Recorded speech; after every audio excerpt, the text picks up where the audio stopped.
ارزش غذایی جلبک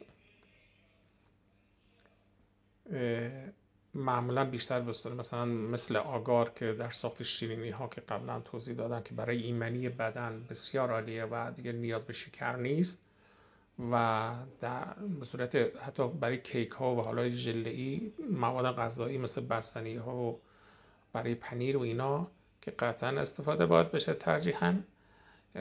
و اگر مثلا برای مواد مغذی که در جلبک اگر مثلا 100 گرم در نظر بگیریم، چیزی در حدود 100 گرم جلبک و 290 گرم 90 کالری انرژی داره، چیزی در حدود 70 گرم پروتئین، چون اصلا پروتئین جلبک ها ترجیحاً بین 57 تا 70 گرم قطعی تعریف شده. 24 گرم کربوهیدرات داره، 7 گرم چربی داره، 5 گرم قند داره و 3 گرم فیبر داره. فیبرهای رژیمی ها. خب دیگه چه چیزی از این بهتر؟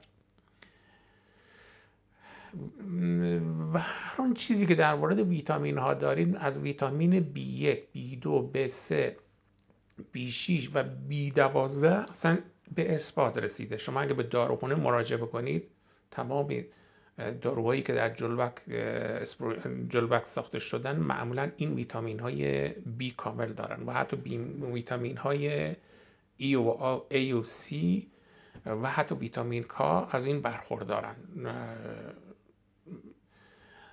اگر اشتباه نکنم چیزی در حدود 18 تا 22 اسید آمینه هم که هر بدن هر انسانی نیاز هست اون هم برخورداره.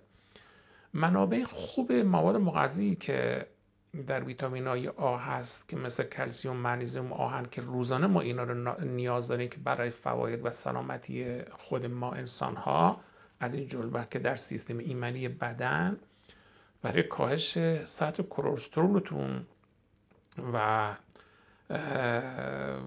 قند خونتون که برای جلوگیری هم میکنه از مسمومیت مثلا جیوه و حتی سرطان و اینا. اصلا در مورد کتاب سرطان حتما توضیح کامل خواهم داد. بسیار عالیه که برای التهاب‌های قابل توجه که اونا کاهش مثلا بده که به نظر سمیت شیمی درمانی و حتی حفاظت میکنه از خود کبد. ارزش غذایی بالای خوبی داره و چون ما جلبک‌های فقط سبزآبی که نداریم، جلبک‌های قرمز داریم، قهوه‌ای داریم که آتشین هستن، که هر نوع جلبک‌های کلورا ویلگاریس هستن که به صورت پودر و به صورت کنسانتره هستن که مواد غذایی هم به صورت قرص هستن، به صورت شربت هم به صورت پودر است که مواد غذایی خمیری خاصی داره که قبلا در توضیح دادم برای نون و کیک و اینها، حتی بیسکویت و ماکارونینا و در سفتی ماست و شیر و بستنی کاربرد خیلی خوبی داره.